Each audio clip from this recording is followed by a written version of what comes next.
اللهم صل على سيدنا ومولانا محمد اللهم صل على سيدنا محمد وعلى آل سيدنا محمد وبارك وسلم عليه. اللهم صل على سيدنا محمد وعلى آل سيدنا محمد التي قرنت البركة بذاته ومحياه وتعطرت العوالم بطيب ذكره ورياه. قال الله تعالى في القرآن العظيم والفرقان المجيد: أعوذ بالله من الشيطان الرجيم. بسم الله الرحمن الرحيم. أفرأيتم النار التي تورون أأنتم أنشأتم شجرتها أم نحن المنشئون نحن جعلناها تذكرة للمقوين. صدق الله العظيم. أفرأيتم النار التي تورون. நீங்கள் மூட்டுகின்ற அந்த நெருப்பை கவனித்தீர்களா? நீங்கள் எரிக்கிறீர்களே, எல்லா பயன்பாட்டுக்காக நீங்கள் மூட்டுகின்ற அந்த நெருப்பை நீங்கள் கவனித்து பார்த்தீர்களா? அன்தும் அன்ஷஅதும் ஷஜரதஹா. நெருப்பை உருவாக்குகின்ற அந்த மரத்தை நீங்கள் உருவாக்கினீர்களா? அம் நஹனுல் முன்ஷிஊன். அல்லது நாம் அதை உருவாக்குகிறோமா? நஹ்னு ஜஅல்னாஹா தذ்கிரத்தன். நாம் இந்த நெருப்பை உங்களுக்கு ஒரு நினைவூட்டலாக ஆக்கியிருக்கிறோம். வமதாஅல் லில் முக்வீன். பயணிகளுக்கும் இல்லாதோருக்கும் பலன் தரக்கூடியதாக அதை நாம் ஆக்கியிருக்கிறோம். ஸதகல்லாஹுல் அலீம். சூரத்துல் வாக்கிஆவுடைய 71, 72, 73 ஆகிய 3 வசனங்களுக்கான விரிவுரை. அல்லாஹ் தன்னுடைய வல்லமையை குறித்து, மனிதர்களால் இயலாமை என்பதை பற்றி அவர்களுக்கு உணர்த்தும் பொருட்டு அல்லாஹ் 4 கேள்விகளை தொடர்ந்து இந்த வாக்கியாவின் நடுப்பகுதியில் இருந்து அல்லாஹ் கூறி வருகிறான். ஒன்றாவது, நீங்கள் படைச்சிங்களா, நான் படைச்சனா? நீங்கள் விவசாயம் பண்ணுறீங்களா, நான் விவசாயம் பண்ணுறேனா? அல்லது நீங்கள் மழையை பொழிய வச்சிங்களா, நான் மழையை பொழிய வைக்கிறேனா? இதெல்லாம் கேட்டு 4வதாக அல்லாஹ் சொல்கிறான், நெருப்பை பார்க்குறீங்களே, நெருப்பை நீங்கள் உண்டாக்குறீங்களா, நான் உண்டாக்குறேனா அப்படின்னு அல்லாஹ் கேட்குறான். நெருப்பு என்பது நம்முடைய வாழ்க்கையிலே மிக அத்தியாவசியமான ஒன்று. அதற்கு பல பரிணாமங்கள் இப்போது வந்து விட்டது. என்றாலும் நெருப்பு தான். நெருப்புக்கென்று ஒரு முக்கியத்துவம் இருக்கிறது. நெருப்பு என்பது இப்போ ஒரு உதாரணத்துக்கு கற்பனை செஞ்சு பாருங்களேன். நெருப்பே இந்த உலகத்தில் இல்லைன்னு வச்சுக்கோங்க. உலகத்தில் நெருப்பே இல்லை, ஒரு வேளை சோறு சாப்பிட முடியாது. யோசிச்சு பாருங்கள். நாம் என்ன ஆடு மாடு மாதிரி இலைதலை சாப்பிட்றதா, இறைச்சியை சும்மா பச்சையாக சாப்பிட்றதா? நெருப்பு இல்லைன்னா அன்றாட சாப்பாட்டுக்கே வழியெல்லாம் போயிடும். விளைச்சல் செய்யறதை பற்றி பேசணும், தண்ணியை பற்றி பேசணும்னு வைங்க. ஆனால் நெருப்பு இல்லைன்னா எதுவுமே செய்ய முடியாது. எவ்வளோ முக்கியமான விஷயம் அது. அப்போ அல்லாஹு ஜல்ல ஷானஹு தஆலா மனித வாழ்க்கையினுடைய அடிப்படை தேவைகளை குறிப்பிட்டு அல்லாஹ் சொல்கிறான், நெருப்பு என்பது கட்டாயமானது. அதனால் அந்த நெருப்பை எதை சொன்னால் மனித அறிவில் போய் பட்டுன்னு போய் ஒரு தெளிவு ஏற்படுமோ அது போன்ற விஷயங்களையா அல்லாஹ் சொல்கிறான். படைக்குதல், குழந்தை பேரு மனித சக்திக்கு அப்பாற்பட்டது. விவசாயம் மனித சக்திக்கு அப்பாற்பட்டது. தண்ணீர், மழை மனித சக்திக்கு அப்பாற்பட்டது. நெருப்பும் அப்படித்தான். நம்ம அதுக்கு பல்வேறு பரிணாமங்கள் வந்து விட்டன. நெருப்புங்கிறது ஒரு காலத்தில் நெருப்பாக இருந்துச்சு, இப்போ கேஸாக வந்துச்சு, எரிபொருளாக வந்துச்சு, அது வேறு விஷயம். ஆனால் இதை உருவாக்குதல் என்பது அல்லாஹுவின் கைகளில் இருக்கிற ஒரு மகத்தான பேராற்றல். அந்த காலத்தில் நெருப்பு ஒரு பல பரிணாமம். எப்படின்னு சொன்னால், அந்த சிக்கி முக்கி கற்கள்னு சொல்லுவாங்க. அந்த காலத்தில் அப்படி தான் நெருப்பு. அதாவது எங்கேயாவது நெருப்பு வேணும்னு சொன்னால் கொஞ்சம் கொஞ்சமாக விறகெல்லாம் சேமித்து வச்சு அந்த கல்லை, சிக்கி முக்கி கல்லை எடுத்து இப்படி உரசினாங்கன்னா அந்த தீ பற்றிக்கும், அதில் எரிக்குவாங்க. அது அந்த காலத்தினுடைய எரிபொருள். அது ஃபஸ்ட்டு ஸ்டேஜ். அதுக்கு பிறகு மரங்களிலே கூட அல்லாஹ் சில எரிபொருளை அல்லாஹ் வச்சிருக்கிறான். பொதுவாக வந்து ஈரப்பதமாக உள்ள மரம் எரியாது. அதுதான் நம்ம படிச்சிருக்கிறோம். விறகு வைக்கிறாங்களே, விறகு வந்து நல்லா காஞ்சிருந்தா அடுப்பு பற்ற வைக்கும்போது பிரியாணிக்கு பற்ற வச்சோம்னா நல்லா எரியும். அதே சமயத்தில் ஏன்னா இந்த விறகுங்கிற ஸ்டேஜே இல்லாமல் போயிடுச்சு, எல்லாம் கேஸுக்கு போயிட்டோம், இண்டக்ஷனுக்கு போயிட்டோம். விறகு பார்க்கணுன்னா யார் வந்து தம் பிரியாணி போன்னு நினைக்கிறாங்களோ, விறகு பற்ற வைக்கும் போது கஞ்சி காய்ச்சும் போது விறகு பார்க்குறோமே தவிர வேறு எங்கேயும் அந்த மாதிரி ஒரு ஆப்ஷனை பார்க்குற மாதிரி சூழ்நிலை ரொம்ப குறைஞ்சி போச்சு. அதனால் விறகு பொறுத்த வரைக்கும் நம்ம சிறுபிராயங்களில் அதுதான் விறகு தான் மெயினாக இருக்கும், அதுதான் முக்கியமான எரிபொருள். விறகு ஈரமாக இருந்தால், மழை பட்டிருந்தால் அல்லது பச்சை பசேல் என்று ஈரப்பதம் உள்ள மரமாக இருந்தால் அதை வச்சா எரியாது, நெருப்பு அணைஞ்சிரும். இது நமக்கு தெரிஞ்ச விஷயம். ஆனால் அல்லாஹ் இங்கே குர்ஆனில் சொல்கிறான், ஈரப்பதமாக உள்ள சில மரங்களில் நெருப்பு எரியக்கூடிய ஆற்றல் அல்லாஹ் வச்சிருக்கான. இன்றும் இருக்கிறது காடு வனாந்தரங்களிலே அப்படி சில மரங்கள் இருக்கு. மர்கு அஃபார்னு பேர்.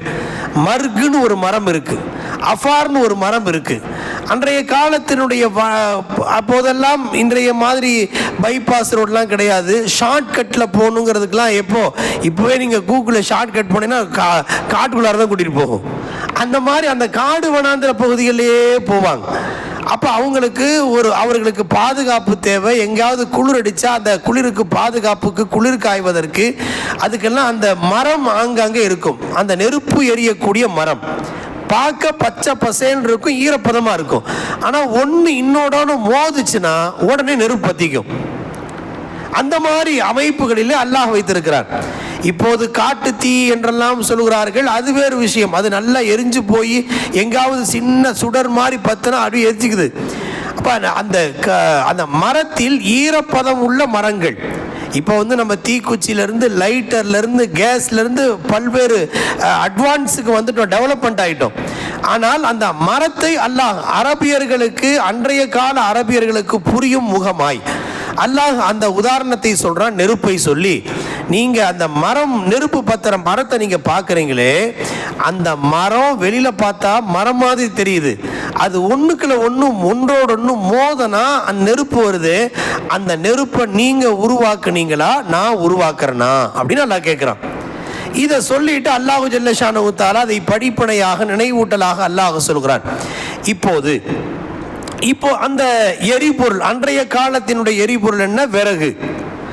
அதுக்கு பிறகு கொஞ்சம் அட்வான்ஸ் ஆன பிறகு மண்ணெண்ணெய். அதுக்கு பிறகு இன்னும் கொஞ்சம் அட்வான்ஸ் ஆகி இப்போ கேஸ் லைட்டரில் வந்து நிற்கிறோம். அதுக்கடுத்து இன்னும் அடுத்தடுத்த ஸ்டேஜில் இப்போ கரண்ட் வந்துருச்சு. மொத்தத்தில் நார் என்றால் நெருப்பு என்று சொன்னால் நம்ம சுடர் விட்டு எரியுது பாருங்க, அது மட்டும் அல்ல. முர்ஷித்னா சொன்னாங்க, நார் நெருப்புன்னு சொன்னால் உஷ்ணத்தை உண்டாக்கக்கூடிய ஒவ்வொன்றும் அது நெருப்பு தான். இப்போ நம்ம மண், தண்ணீர், காற்று, நெருப்பு 4 மூலப்பொருளை படைக்கப்பட்டவங்க நம்ம எங்கெங்க உடம்புல நெருப்பு இருக்கான்னு கேட்டால் காய்ச்சல் வந்தால் தெரியுதுல்ல, எத்தனை டிகிரி செல்சியஸ் செக் பண்ணுறாங்க இல்லையா? அப்போ நெருப்பு இருக்கிறது என்பதை காட்டுவதற்கான ஒரு அடையாளம் அது. இப்போ இண்டக்ஷன், இப்போ வந்து ஒரு சால்னா காய்ச்சணும், ஒரு பொரிக்கணும் அப்படின்னா அடுப்பில் நெருப்பை வந்து லைட்டர் போட்டு நெருப்பை பற்ற வச்சு சமைக்கிறோம். இண்டக்ஷன் ஸ்டவ்வில் நெருப்பு தெரியுதா? இண்டக்ஷன் ஸ்டவ்வில் நெருப்பு தெரியலை. ஆனால் நெருப்பு என்ன வேலை செய்யுதோ அந்த வேலையை அது செய்தா இல்லையா? அப்போ அதான் உஷ்ணம். அந்த உஷ்ணத்தின் மறுபெயர் தான் நெருப்பு. நார் என்று சொன்னால் சுடர் விட்டு எரியக்கூடிய நெருப்புக்கு மட்டுமல்ல, உஷ்ணம் எந்தெந்த கோணத்தில் வெளிப்பட்டாலும், கரண்ட் நெருப்பு தான், அதை அல்லாஹ் பல கோணங்களில் அல்லாஹ் வெளிப்படுத்துறான். கரண்ட் அல்லாஹ்வுடைய மகத்தான அத்தாட்சி. அதை வந்து எந்தெந்த மாதிரி எல்லாம் பயன்படுத்துறோம் பாருங்க. கரண்ட் ஒரு நெருப்பு தாங்க. அந்த கரண்ட்டை ஒரு அயன் போது துணி அயன் பண்ற மாதிரி ஆகுது. அதே கரண்ட் ஏசியில் வரும்போது கூலிங்கா மாறுது. அதே கரண்ட் ஹீட்டர்ல வரும்போது சூடா மாறுது. அதே கரண்ட் ஃப்ரிட்ஜுக்கு வரும்போது அது ஃப்ரிட்ஜுக்கு வரும்போது குளிர்ச்சியாக மாறுகிறது. அப்ப நெருப்பை பல பரிணாமமாக மாற்றுகிறான். அதே கரண்ட்டு லைட்டுக்கு வரும்போது வெளிச்சமாக மாறுகிறது. அந்த கரண்ட்டு ஃபேனுக்கு வரும்போது காற்றாக மாறுகிறது. அந்த கரண்ட்டை பல்வேறு பரிணாமங்கள் உள்ளதாக மாற்றுகிறான் அல்லவா? இது அல்லாஹ்வுடைய மகத்தான அத்தாட்சி. நெருப்பு என்ற பட்டியலில் கேஸும் கட்டுப்பட்டதான், கரண்ட்டும் கட்டுப்பட்டதான். இன்றைக்கு இருக்கிற நிலக்கரி எரிபொருள் எதுவெல்லாம் இருக்கோ அது எல்லாமே கட்டுப்பட்டதான். மக்களுக்கு அப்போதைய தேவை வரல, அதனால அல்லாஹ் அதை கண்டுபிடிக்க வைக்கல. அப்போதைக்கு சும்மா பற்ற வச்சு விறகு இருந்தா போதுங்கிற சிச்சுவேஷன் இருந்தப்போ அல்லாஹ் அந்த மரங்களை வைத்தே தேவைகள் பூர்த்தியாக்கி கொண்டிருந்தான். இப்போ மக்களுக்கு தேவை வந்த போது கொஞ்ச காலத்துக்கு தீக்குச்சியை வச்சு பத்துன்னு பற்ற வச்சுக்கிட்டு இருந்த காலம் இருந்துச்சு. அப்புறம் அல்லாஹ் மக்களுடைய தேவை இன்னும் அதிகரித்த போது லைட்டரில் கொண்டு வந்தான். அப்போ இன்னமும் அதிகரித்து ஈஸியான டெக்னாலஜிக்கு வரணும். எங்கேயாவது பற்றிக்கணும்னா அது நெருப்பு, எங்கேயாவது பற்றின ஆடை. அப்போ அதுக்கு அடுத்து இண்டக்ஷனுங்கிற மெத்தேடை கொண்டு வந்தான். மொத்தத்தில் நெருப்பு என்பது நம்ம சமைக்கிறதுக்கு மட்டும் அல்ல, எல்லாத்துக்கும் தேவை தானே. இப்போ ஒரு காலத்தில் நிலக்கரி ட்ரையல் ஓடிச்சு பாருங்க. அப்போ நெருப்புக்குள் அப்படி ஒரு சக்தி, இயக்கும் சக்தி இருப்பதாக யாருக்கும் தெரியாமல் இருந்துச்சு. யாரோ ஒரு அறிஞருடைய இதயத்தில் அல்லாஹ் போடுறான். அவர் சுடுதண்ணி காய்ச்சிக்கிட்டு இருக்கிறார். சுடுதண்ணி காய்ச்சும் போது தண்ணி கொதிச்சா மேலே இருக்கிற மூடி தூக்கும். இது எல்லாருக்கும், அதெல்லாம் எல்லாம் பார்க்கறதானு அவருக்கு அல்லாஹ் சிந்தனையை போடுறான். அவர் மூலமா அல்லாஹ் ஒரு பொருளை கண்டறிய வைக்கிறான். ஏன் மூடி மேலே தூக்குது? அவர் திரும்ப மூடுறார், திரும்ப தூக்குது. அப்போ நீராவிக்குள்ளார ஏதோ ஒன்றை இயக்குகிற அழுத்தம் தருகிற சக்தி இருக்குது போல அப்படின்னு யோசனை செஞ்சு அதுல இருந்து உருவாக்கினதான் நிலக்கரி ரயில், அது இது பலதரப்பட்ட பொருள்கள் உருவாக்கப்படுகிறது. அப்போ அதுல இருந்து நெருப்புல இருந்து ஸ்டார்ட் ஆகி இன்னைக்கு மின்சார ரயில் வரைக்கும் எத்தனை டெக்னாலஜி வளர்ந்திருக்கு பாருங்க. அது அனைத்தும் நெருப்பு என்ற ஒரு தலைப்பின் கீழ் கட்டுப்பட்டவைகள் தான். அன்றைக்கு நிலக்கரி, இப்போ நிலக்கரி ரயில் இருக்கான்னு தெரியல, இருக்குதோ? இருக்குது. அப்ப அது மாதிரி ஒவ்வொரு காலத்தினுடைய சூழலுக்கு ஏற்றார் போல மின்சார ஒயர் கனெக்ஷன் கொடுக்க முடியாத இடத்துல நிலக்கரி, டீசல், இது எல்லாமே எரிபொருள் தான். எண்ணெய், எரிபொருள், பெட்ரோல், மண்ணெண்ணெய் எல்லாமே எரிக்கப்படுவதற்கு பயன்படுத்துகின்ற பொருள் அனைத்தும் எந்த காலத்துக்கு தேவையோ அதுக்கு தகுந்த மாதிரி அல்லாஹ் கொண்டு வர்றான். இப்போ 1000 வருஷத்துக்கு முன்னாடி நிலக்கரியை பத்தி யாருக்காவது தெரியுமா? அது பூமிக்குள்ள இருந்திருக்கலாம். ஆனா அப்ப மக்கள்கிட்ட தேவை வரல, அதனால அல்லாஹ் அதை வெளிக்கொண்டு வரல. எப்போ மக்களுக்கு தேவை அதிகரிக்கிறதோ, ஃபேக்டரி வளர்ந்துச்சு, அடுத்தடுத்த வளர்ச்சிகள் வரும்போது அதற்கு எரிபொருள் தேவை. உடனே அல்லாஹ் யாரோ ஒருத்தரை தோண்ட வைக்கிறான், இது என்னமோ புதுசா இருக்கேன்னு யோசிக்க வைக்கிறான், அப்புறம் கண்டுபிடிக்க வைக்கிறான். இப்போ சொல்றான் நெய்வேலி பழுப்பு நிலக்கரியில இன்னும் ஒரு 300 வருஷத்துக்கு தேவையான நிலக்கரி இருக்குதான், 300 வருஷத்துக்கு தேவையான எரிபொருள் இருக்குதான். அப்ப 300 வருஷத்துக்கு பிறகு என்ன அப்படின்னு அதை பத்தி நாம ஏன் யோசிக்கணும்? அப்ப அல்லாஹ் என்ன செய்வான்? அப்போதைக்கு வேற எரிபொருள் அல்லாஹ் உண்டாக்குவான். ஒரு காலத்துல பெட்ரோல், டீசல் எல்லாம் வண்டி ஓடாதுன்னு இருந்துச்சு, இப்போ பேட்டரியில கொண்டு வந்து நிறுத்திட்டான். அப்ப மக்களுடைய தேவை அதிகரிக்கிற போது பேட்டரியும் ஒரு நெருப்பினுடைய பிரதிபலிப்பு தான், அது மாற்று கருத்தில்லை. அப்ப மக்களுடைய தேவை அதிகரிக்கிறதுக்கு தகுந்த மாதிரி அல்லாஹ் அதற்கு தகுந்த புதிய கண்டுபிடிப்புகளை கண்டறிய செய்து அல்லாஹ் வெளிக்கொண்டு வருவான். இப்ப நாம தான் கரண்ட் கண்டுபிடிச்சிட்டோம்ல, நாம தான் எலக்ட்ரிக் கண்டுபிடிச்சிட்டோம்ல, இண்டக்ஷனை கண்டுபிடிச்சோம், இப்ப நெருப்பினுடைய தேவையில்லைன்னு சொல்ல முடியாது. அது அல்லாஹ்வினால் படைக்கப்பட்ட பொருள்கள் தான் இவைகள் அனைத்தும். அதற்கு கண்டுபிடித்தல்னு சொல்றோமே, டிஸ்கவர்ட் அப்படின்னு சொல்றோம் இல்லையா? டிஸ்கவர்ட்னா என்ன? ஒரு மூடி போட்டு மூடி வச்சிருந்தாருங்க, மூடி போட்டு கவர் போட்டு மூடி வச்சிருந்தார், அது கவர்டு, மூடப்பட்டது. டிஸ்கவர்ட்னா அதை கண்டுபிடிக்கிறார்னா அது கவரை எடுத்து விடுறார், டிஸ்கவர்ட் அதானே. அப்போ ஒருத்தர் மறைச்சு வச்சிருந்ததை கண்டுபிடிக்கிறது. சின்ன பிள்ளைங்க ஒளிஞ்சு விளையாடுவாங்க, இதுல எத்தனை கண்டுபிடின்னு சொல்றோம் பாருங்க. மறைந்திருப்பதை கண்டுபிடிப்பதற்கு பேர் தான் கண்டுபிடித்தல்னு சொல்றோம். படைச்சது அல்லாஹ், அதை பார்வையில மறைச்சு வச்சிருந்தான். மனிதன் தன்னுடைய அவனுடைய அறிவு, திறமை, ஆய்வின் அடிப்படையில் கண்டுபிடிக்கிறான். அப்ப கரண்ட்டை கண்டுபிடிச்சது யாருன்னா அல்லாஹ் தான். படைத்தது கரண்ட்டை படைச்சது அல்லாஹ் தான், கேஸை படைச்சது அல்லாஹ் தான், நிலக்கரியை படைச்சது அல்லாஹ் தான், இண்டக்ஷனை படைச்சது அல்லாஹ் தான். இன்னும் என்னென்ன கண்டுபிடிக்க போத வயகுலுக்கு மாலா தாலமுன், நீங்கள் அறியாததையெல்லாம் இன்னும் படைக்க இருக்கிறோம்னு குர்ஆன்ல ஒரு இடத்துல சொல்றான். எல்லாம் அல்லாஹ் தான் ஒரு படைச்சது. ஆனா மக்களுடைய தேவை எப்போ வருதோ அல்லாஹ் அதை ஸுஹூர்ல வெளிப்பாட்டுவான். தன்னுடைய தஜல்லியாத் வெளிப்பாட்டை அல்லாஹ் தேவைக்கு ஏற்ப வெளிக்கொண்டு வருகிறார். அப்போ தேவை வருகிற போது இன்னும் யாராவது ஒருத்தர் இதை பற்றி யோசிப்பாங்க, அப்போ இன்னும் கொஞ்சம் புதுசாக உருவாக்கப்படலாம். அப்போ கரண்டினுடைய தேவை அப்போது இல்லை, வெறும் மண்ணெண்ணெயை வச்சே ஓடிட்டு இருந்துச்சு. ஒரு 60-70 ஆண்டுகளுக்கு முன்னெல்லாம் எல்லார் வீட்லேயும் வெறும் மெழுகுபத்தியும் லாந்தர் லைட்டு சுட்டி விளக்கும் தான் இருந்துச்சு. அப்போ கரண்டினுடைய தேவை பெருமளவில் இல்லை. அப்போ லைட்டு ஃபேனை போடுறதே பெரிய அபூர்வமாக இருந்துச்சு. அதுக்கு பிறகு கொஞ்சம் கொஞ்சமாக வளர்ச்சியை நோக்கி இப்போ பயணிக்க ஆரம்பித்ததன் விளைவு இப்போ அவ்வளவு விரிவான முறையில் கரண்ட் என்ற நெருப்பை, அந்த உஷ்ணத்தை அல்லாஹ் விசாலப்படுத்தி விட்டான். எந்த தேவையாக இருந்தாலும் கரண்ட்டுடைய தேவை இல்லாமல் செய்ய முடியாத அளவுக்கு கொண்டு வந்து அல்லாஹ் நிறுத்திட்டான். எல்லா ஃபேக்டரியும் எல்லா இயக்கத்திற்கும் அடிப்படை தேவையாகும். அப்போ இப்போ அன்றைய காலத்து நெருப்பாக இருந்தாலும், இன்றைய காலத்தினுடைய கரண்டாக இருந்தாலும், அல்லது வாயு கேஸாக இருக்கு, எல்லாத்தையுமே எடுத்துக்கலாமே.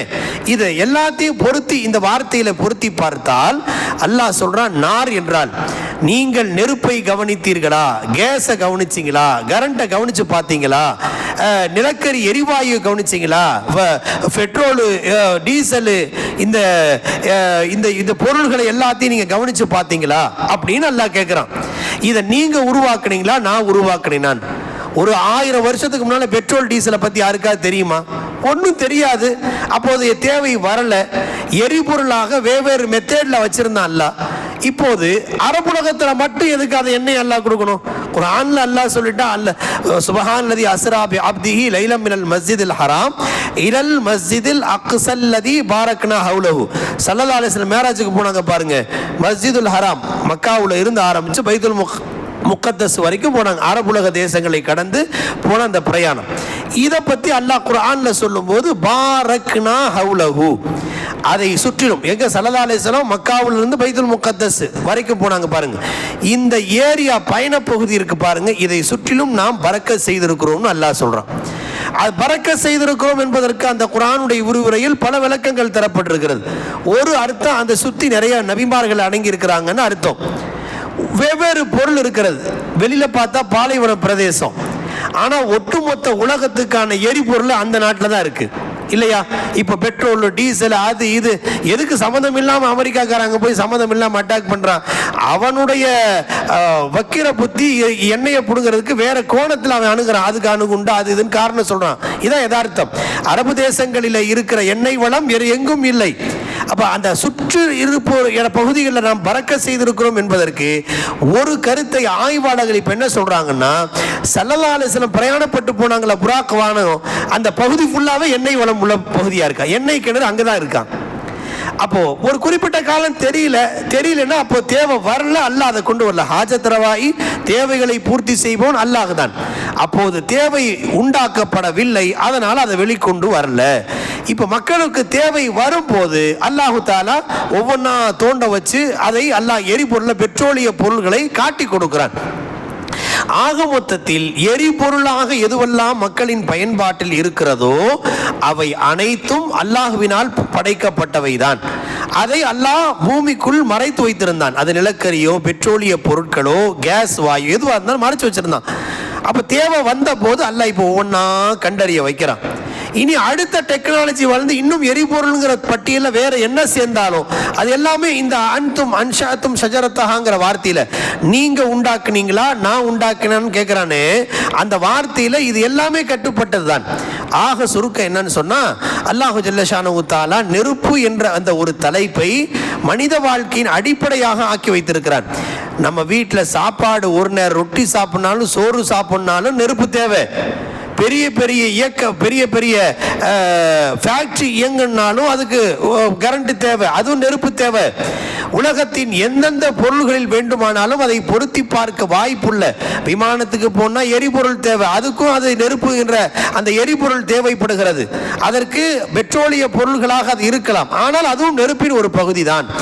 ஆக நெருப்பு இல்லாம ஒரு வண்டி கூட ஓட்ட முடியாது, ஒரு ஃபேக்டரி எங்காது, ஒரு மனித காலத்தினுடைய வாகனங்கள் எங்காது, சமைக்க முடியாது, எல்லாத்துக்கும் அடிப்படை. அதைத்தான் அல்லாஹ் இங்கே சொல்லி காட்டி சொல்றான், அன்தும் அஃபரைத்துமுன் நார்லதி தூரும், இந்த மூற்ற நெருப்பை இந்த எரிபொருள்களை எல்லாம் நீங்க கவனிச்சு பார்த்தீங்களா? அதை நீங்க உண்டாக்குனீங்களா நான் உண்டாக்குனா? இது முதல் கேள்வி.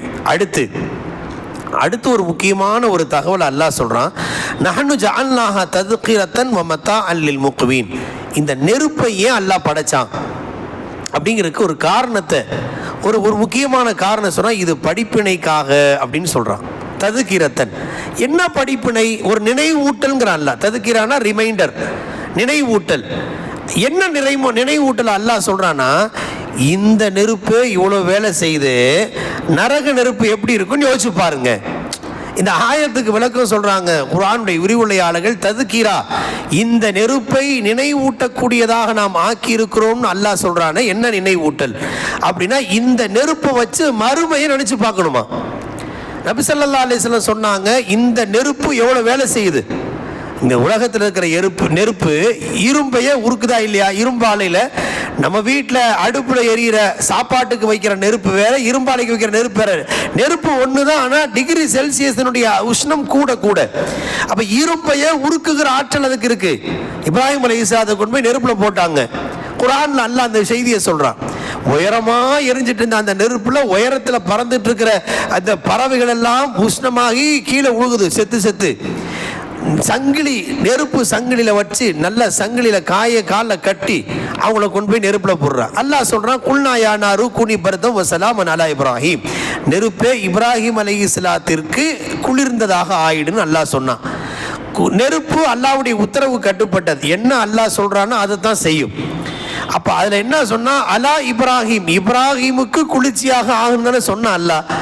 அதனால அந்த நெருப்பு இப்ராஹிம் அலைஹிஸ்ஸலாத்தை மட்டும் டச் பண்ணல, அவங்க கையில கட்டியிருந்த சங்கிலி எல்லாத்தையுமே உருக்கிடுச்சு. கையில காலில் கட்டி போட்டு தான் உள்ள போடுறாங்க. அப்ப கை காலில் இருந்த இரும்பை எல்லாம் உருக்கிடுச்சு. அவங்கள ஒன்றும் செய்யல. இரும்பை உருக்காதன்னு அல்லாஹ் சொல்லல, இப்ராஹிமை சுட வைக்காதன்னு அல்லாஹ் சொன்னான். இப்போ அந்த ஆயத்தின் விரிவுரையில் எதை சொன்னானோ அதை சொன்னபடி செஞ்சிச்சு நெருப்பு. அபு முஸ்லிம் குலானி என்ற ஒரு பெரிய தாபியீன்களின் தலைவர், முசைலமத்துல் கத்தாப்னு ஒருத்தன் தன்னை நபின்னு ஏற்றுக்காததுக்காக நெருப்பில் கொண்டு போய் போட்டான் அவங்கள. அவங்க நெருப்பில் தக்பீர் கட்டி தொழுக ஆரம்பிச்சிட்டாங்க. யமன் நாட்டில் நடந்த நிகழ்ச்சி, ஹஸரத் அபூபக்கர் ரலியல்லாஹு ஆட்சி காலம். அப்போது நெருப்பு எல்லாம் அணைஞ்சு முடிஞ்சு பார்த்தா தொழுதுட்டு இருக்கிறாங்க. அப்ப நெருப்பு அவர்களை ஒன்றுமே செய்யவில்லை. வரலாற்றில் அபூபக்கர் ரலியல்லாஹு ஆட்சி காலத்தில் ஹஸரத் உமர் ரலியல்லாஹு அவங்கள ஹஜ்ஜுக்கு வந்தப்போ உமர் அபூபக்கர் ரலியல்லாஹு கூட்டு வந்து அறிமுகப்படுத்தியதாக வரலாறு சொல்கிறது. ஆக நெருப்பு என்பது அல்லாஹ்வின் கட்டுப்பாட்டிற்கு உட்பட்ட ஒன்று. அதை எப்படி எரிய வைக்கணுங்கிறத கூட அல்லாஹ் பார்த்து திட்டமிடுறான். அந்த திட்டத்தின் அடிப்படையில் தான் அவைகள் செயல்படுகின்றன என்பது ஒரு முக்கியமான செய்தி. இப்போது அல்லாஹ் இந்த நெருப்பு இரும்பையே உருக்குச்சு பாருங்க, அவ்வளவு பெரிய பேராற்றல். இந்த நெருப்புக்கே இவ்வளோ பவர் இருக்குன்னா அந்த நெருப்பு எப்படி இருக்கும்? ஸல்லல்லாஹு அலைஹி வஸல்லம் அதுக்கு உதாரணம் சொன்னாங்க. இந்த நெருப்பை விட 70 மடங்கு பயங்கரமான நெருப்பு என்பதாக நரக நெருப்பை பற்றி ஸல்லல்லாஹு அலைஹி வஸல்லம் தெளிவுபடுத்தினார்கள். அதனால தான் அல்லாஹ் இங்கே ஆயத்தில் சொல்றான், ஜஅல்நாஹா தத்கிரத்தன், இந்த உலகத்தின் நெருப்பை ஒரு நினைவூட்டலாகவே ஆக்கியிருக்கிறோம்.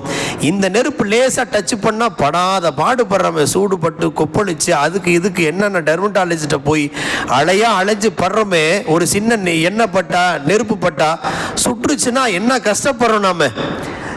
அதை அல்லாஹ் சொல்றான், இந்த நெருப்பை இவ்வளவு வேலை செய்யுதுன்னா அந்த நெருப்பு எப்படி வேலை செய்யும் என்பதை நினைவூட்டுவதற்கான ஒரு ரிமைண்டர், நினைவூட்டலாகத்தான் இந்த உலகத்தின் நெருப்பை ஆக்கியிருக்கிறோம். ஃபர்ஸ்ட் செய்தி. அல்லாஹ் அடுத்து சொல்றான், வமத்தாஅன் லில் முக்வீன், இந்த நெருப்பை இன்னொரு காரணத்துக்காக நான் படைச்சிருக்கிறேன். எதுக்குன்னா பயணிகளுக்கும் இல்லாதோருக்கும் அது பயன் தரக்கூடியதாக ஆக்கியிருக்கிறோம். சாப்பாடு சமைக்கிறதுக்கு நெருப்பு வேணும். வெளியில் அன்றைய காலத்தில் பிரயாணம் செய்யும் போது இன்னைக்கு மாதிரி டார்ச் லைட் எடுத்து, முன்னெல்லாம் கரண்ட் போயிடுச்சுன்னா மெழுகுவத்தி எங்கே விளக்கு எங்கே வச்சோன்னு தேடுவோம். அப்படிலாம் இல்லை, எங்கேயாவது கரண்ட் போனால் ஆளாளுக்கு ஃபோனை காமிக்கிறாங்க. எல்லாரு கையிலும் டார்ச் லைட்டு, எல்இடி வந்துருச்சு. இப்போ அது வளர்ச்சி அடைந்திருக்கலாம். அன்றைய காலத்தின் அடிப்படையில் அதுவும் ஒரு நெருப்பினுடைய பிரதிபலிப்பு தானே. அப்போ எல்லாம் என்ன சொல்றான், வமத்தாஅன் லில் முக்வீன், ஒன்று சமைக்கிறதுக்கும் அந்த நெருப்பு தேவைப்படுது. கடுமையான குளிர் அடிக்குது, அப்ப என்ன தேவை? நெருப்புல குளிர் காயறதுக்கு தேவை இல்லையா? மூசா அலைஹிஸ்ஸலாம் தன் மனைவி குளிர் காயறதுக்கு தான் நெருப்பு எடுக்க போனதா குர்ஆன்ல அல்லாஹ் சொல்றான். அப்ப குளிர் காய்வதற்கு இன்றைக்கும் ஏற்காடு, ஊட்டி, கொடைக்கானல் குளிர் பிரதேசங்கள் எல்லாத்திலும் என்ன செய்வாங்க? குளிர் காய்வதற்கு நெருப்பை மூட்டி அந்த உஷ்ணத்தை மூலமாக குளிரிலிருந்து தன்னை காத்துக் கொள்ளுதல் என்பது இருக்கிறது. அது இரண்டாவது பயன். அதே போல நெருப்புக்கு தான் வனவிலங்குகள் அனைத்தும் பயப்படும். நீங்க குச்சி கச்சி அதெல்லாம் பயப்படுறது இல்லை, அது துணிந்து விடும். அது பெரிய யானையா இருக்கலாம், சிங்கம் புலியா இருக்கலாம், வனவிலங்குகள் நெருப்புன்னு காமிச்சா ஆட்டோமேட்டிக்கா பயப்படக்கூடிய ஒரு பய உணர்வை அல்லாஹ் அவைகளுக்கு தந்திருக்கிறான். அதனால பயணங்களில் காடு வனாந்தரங்களில் ஃபாரஸ்ட் ஏரியாக்களில் இருட்டு பகுதிகளில் போகும்போது நெருப்பு உங்களுக்கு பாதுகாப்பாகவும் இருக்கிறது என்ற அர்த்தத்தையும் உமத்தாஅல் முக்வீன் என்ற வார்த்தைக்கு விளக்கம் தருகிறார்கள் விரிவுரையாளர்கள். ஆக சுருக்கம் என்னவென்று சொன்னால், அல்லாஹ் இந்த 3 வசனங்களில் 3 முக்கிய செய்திகளை சொல்கிறான். ஒன்றாவது, அல்லாஹுடைய தௌஹீதே ருபூபியத், அல்லாஹ்வினால் மட்டும்தான் நெருப்பை உருவாக்க முடியும், படைத்தவன் அல்லாஹ் தான். இரண்டாவது செய்தி, மறுமையின் நெருப்பையும் இந்த நெருப்பை வச்சு நீங்க கம்பேர் பண்ணிக்கங்க, இரண்டாவது செய்தி. மூன்றாவது, நெருப்பு என்பது அல்லாஹ்வுடைய ஒரு முக்கியமான நிஅமத்து. நெருப்பு இல்லாம அன்றாட உணவுக்கு தேவையை கூட பூர்த்தி செய்ய முடியாத அளவுக்கு ஒரு முக்கியமான ஒரு நிஅமத்து என்பதையும் அல்லாஹ் இந்த ஆயத்தில் தெளிவுபடுத்தி இருக்கிறான். அல்லாஹ் இதை சொல்லி இதை நீங்கள் நன்றி செலுத்தக்கூடியவர்களாக ஆகிவிட வேண்டும் என்பதற்கான ஒரு நினைவூட்டலாகவும் அல்லாஹ் இதை தெளிவுபடுத்தி இருக்கிறான். அல்லாஹு ஜல்ல ஷானஹு தஆலா இந்த வசனங்களின் பொருட்டாலும் புனிதமான ரமலானின் பரக்கத்தினாலும் தன்னுடைய வல்லமையை, அல்லாஹுடைய வல்லமையை உணர்ந்து மறுமையின் நெருப்பை பயந்து அல்லாஹ் கொடுத்த நிஅமத்திற்கு ஷுக்ர் செய்து வாழக்கூடிய பெருமக்களாய் நம் அனைவரையும் ஆக்கி அருள் புரிவானாக. வ ஆகிரு தஅவானா அனில் ஹம்துலில்லாஹி ரப்பில் ஆலமீன்.